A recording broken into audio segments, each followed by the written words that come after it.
Hello, everyone, or professors, and today I will talk about how certain um, factors make someone vulnerable. I will go ahead and start with poverty. Um, Poverty makes someone vulnerable because poor people have limited access to good food, good nutrition.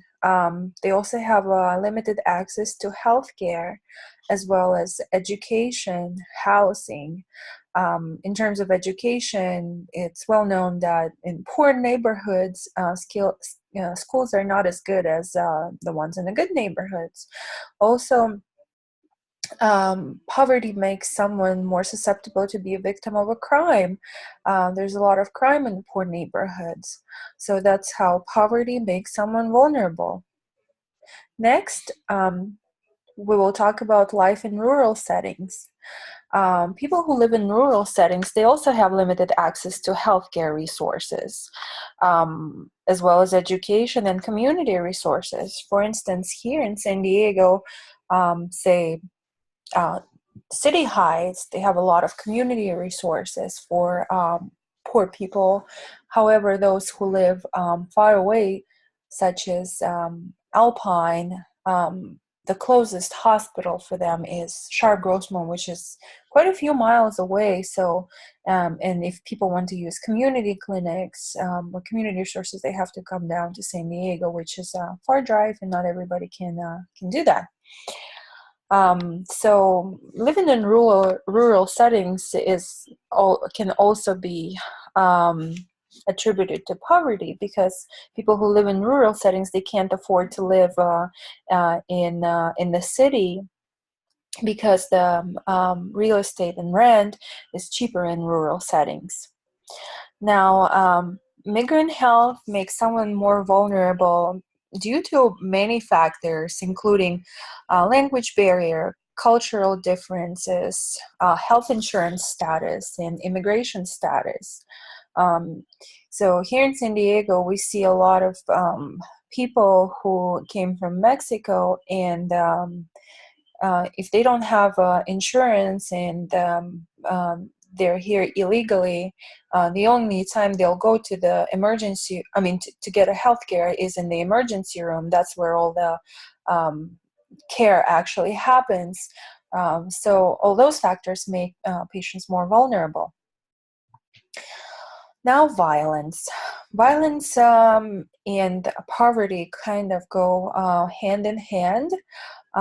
It's well known that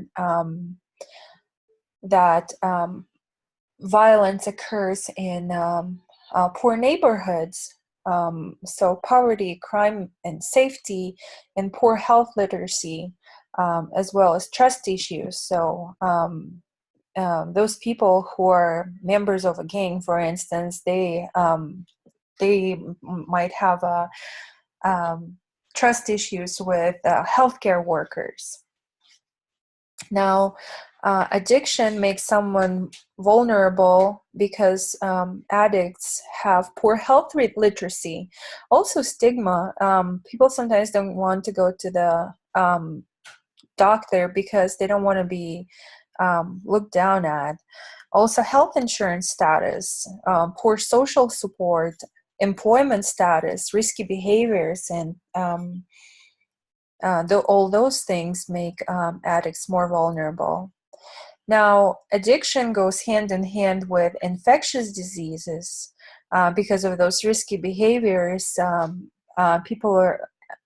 addicts are more susceptible to infectious diseases, such as sexually transmitted infections and STDs.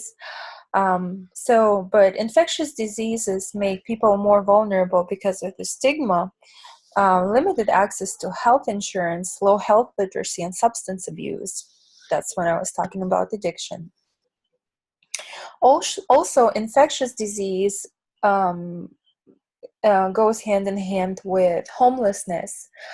Homelessness makes people more vulnerable because they don't have access to housing. They have poor social support, inadequate finances, poor sanitation, that's where infection comes in, limited access to food, no health insurance, and no frequent checkups. That's where emergency room is where we see most of the homeless people getting their healthcare services. Now, let's talk about mental illness and how mental illness make people more vulnerable. Mentally ill people have inadequate resources. They have limited access to high-paid jobs because of the stigma. They also have poor social support, poor health literacy and education, and lack of life skills. Um, Also, mental illness and addiction go hand in hand as well. So this is how all these factors make people more vulnerable.